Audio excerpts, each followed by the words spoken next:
안녕하십니까. 오늘 강의 제목은 아스트라제네카 백신 부작용 혈전증 최선의 대책이란 제목입니다.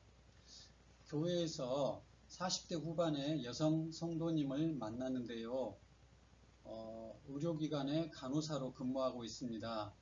그래서 아스트라 백신을 맞았는데 집에서 두통과 구역감 그리고 가벼운 흉통, 약간의 호흡곤란, 그리고 근육통 이런 증상으로 고생을 하셨다고 합니다.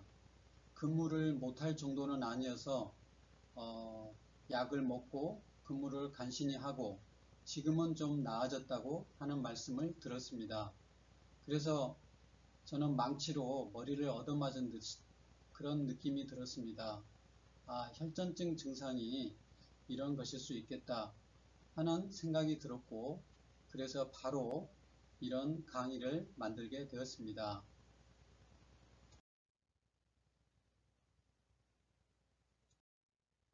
오늘 강의는 아스트라제네카 백신에 관해서만 말씀드립니다. 화이자나 모더나가 아닙니다.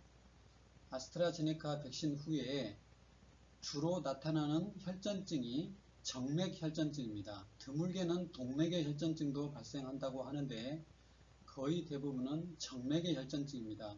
주로 나타나는 위치를 봅니다. 뇌 정맥, 그리고 복강 안에 있는 정맥입니다. 그리고 다리에 있는 심부 정맥, 그리고 심부 정맥에 이런 피떡, 혈전증 등이 올라가서 쭉 타고 올라가서 이 폐까지 가서 폐동맥이라고 하는데 사실은 정맥입니다. 이름은 동맥이지만 이 폐동맥 혈전증, 그리고 이 혈소판이 감소되기 때문에 지혈이 잘 안 되기 때문에 이런 피부의 출혈 이런 증상이 나타나게 되는 것이 바로 혈전증 부작용입니다. 혈전증이 왜 나타나게 되는지 간단하게 설명드리고자 합니다. 쉽게 말하면 자가면역 질환이라고도 볼 수 있습니다. 우선 이건 항원입니다. 바이러스에 해당되는 항원인데 백신은 항원을 넣어주는 거죠. 그래서 이 항원을 넣어주면 우리 몸에서는 항체가 형성됩니다. 그 항체를 여기에 비림파구라는 백혈구가 항체를 만들어냅니다. 그리고 이 항원이 소실되면 이 항체도 자연히 없어지게 되고 대신에 기억을 하는 기억 림파구가 있습니다. 이 림파구가 소수가 남아있다가 다음에 이 코로나 바이러스가 들어오면 즉시로 다량의 항체를 만들어서 이 코로나 바이러스를 퇴치하게 되는 것이죠. 그런데 이 항체가 자기 몸, 특히 혈소판을 공격하는 것입니다. 그래서 이 혈소판이 이렇게 응집이 되어서 피떡이 돼가지고 정맥을 막게 되는 것이 바로 정맥혈전증이 되겠습니다. 결국 류마티스 관절염이나 또는 아토피 피부염이나 알러지성 비염이나 천식 이런 다양한 자가면역 질환과 같은 그런 똑같은 원리로 이 혈전증이 발생하게 되는 것입니다. 혈전증의 증상을 보겠습니다. 방금 전에 그림을 상상하십시오. 방금 전에 뇌정맥이 있었습니다. 그러면 당연히 두통이나 시야장애 또는 현기증 이런 신경학적 증상이 나타날 수 있고, 복부에 있는 정맥이 막히면 복통, 구토, 설사 등이 나타날 수 있고, 또 폐동맥이 막히면 당연히 호흡곤란이 올 수 있고, 또 심혈관이 있을 수 있기 때문에 흉통도 일어날 수 있습니다. 또 폐동맥이 막혀도 당연히 흉통이 일어날 수 있겠죠. 하지정맥이 막히면 부종이나 또는 통증이 일어날 수 있고, 또 혈소판이 감소되기 때문에 피부나 잇몸, 코피 이런 출혈이 일어날 수 있겠습니다. 혈전증을 다시 정리해 보겠습니다. 혈전증이 나타나는 위치는 뇌 정맥, 복강 정맥, 하지 정맥, 폐동맥 이게 사실은 정맥에 해당됩니다. 발생률은 약 100만 명당 1명꼴이라고 하는데요. 오늘 제가 저희 교회 여자 성도님을 뵀을 때 전형적인 혈전증 증상입니다. 따라서 보고되지는 않았지만 혈전증 발생자는 훨씬 더 많을 것이라고 추정할 수 있습니다. 혈전증의 사망률은 약 20%로 보고되고 있고, 저는 후유증 확률은 거의 100%가 아닐까 생각합니다. 작은 혈전증이 남아있기 때문입니다. 혈전증이 발생하는 시기는 보통 접종 후 2주 이내에 발생하지만 수주까지 가능하다고 합니다. 그래서 아스트라제네카 백신 금지를 시켰는데요. 연령이 영국에서는 30세 이하, 한국에서는 30세 이하, 유럽과 미국에서는 60세 이하에서는 금지를 시켰습니다. 아스트라제네카가 영국 회사이기 때문에 영국에서는 아무래도 좀 후하게 이렇게 했지 않았을까 하는 생각이 들고, 한국에서는 사실 다른 선택의 여지가 없기 때문에 그러지 않았을까, 이런 합리적인 추론을 해볼 수가 있겠습니다. 접종 부작용이 증가되는 상황은 어떤 상황일까요? 혈전증뿐만 아니라 고열이나 근육통 등의 이런 부작용이 발생하는 증가되는 상황은 어떤 상황일까요? 몸에 만성염증이 있을 때 그럴 가능성이 증가할 수 있습니다.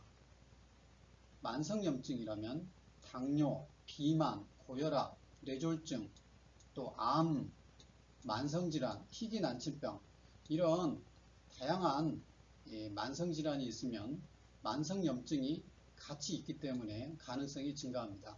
또 관절염, 또 류마티스, 이런 병으로 진통소염제를 장기 복용하는 사람들, 또 여성 호르몬제를 투약하시는 분, 이 여성 호르몬제 부작용이 혈전증이 있습니다.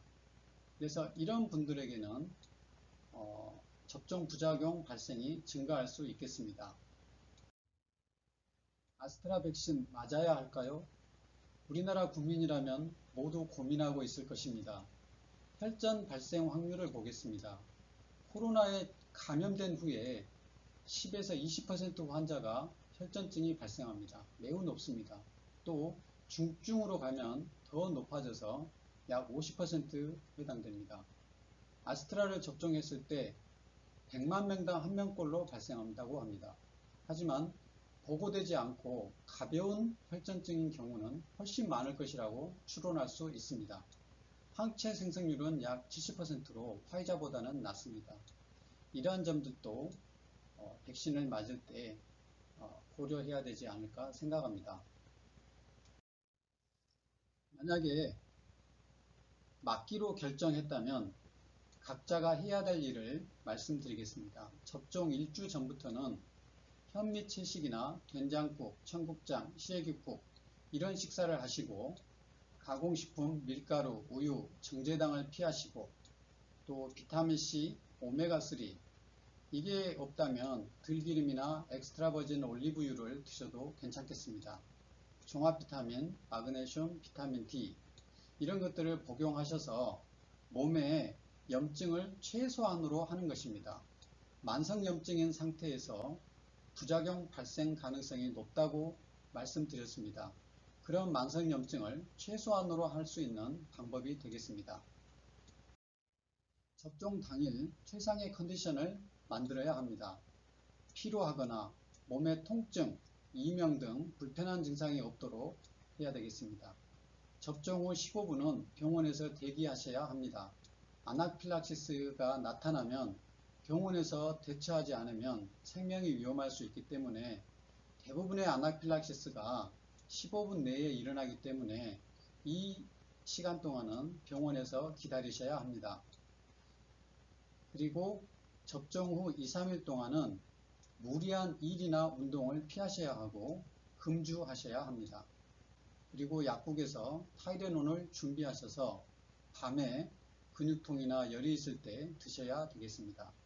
또 혈전증이 발생하지 않도록 오래 앉아있기를 피하시고 걷기 운동을 자주 하시는 게 좋겠습니다.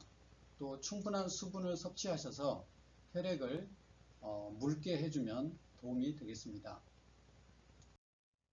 아스피린 100mg에 대한 이야기를 드릴까 말까 고민을 하다가 말씀드립니다.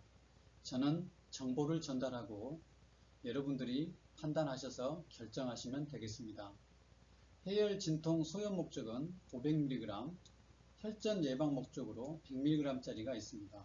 만약에 아스트라 백신을 맞으시고 혈전이 염려되어서 아스피린을 복용을 하고자 결정하셨다면 이 100mg짜리를 하나씩 하루에 드시면 되겠습니다. 일반 의약품으로 대체로 안전한 약입니다. 하지만 출혈 위험과 천식의 위험이 있고 몇 가지 주의사항도 있습니다. 그래서 이러한 사항들이 있다면 의사와 꼭 상의가 필요합니다.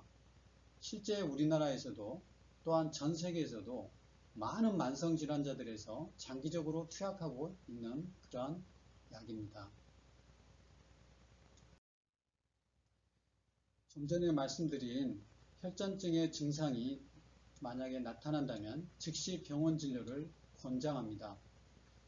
자가면역 질환이기 때문에 면역글로불린이나 스테로이드 등 주사를 줌으로써 혈전증을 조기에 효과적으로 치료할 수 있는 가능성이 높아집니다. 이상으로 아스트라제네카 백신 합병증인 혈전증에 대해서 말씀드렸습니다. 감사합니다.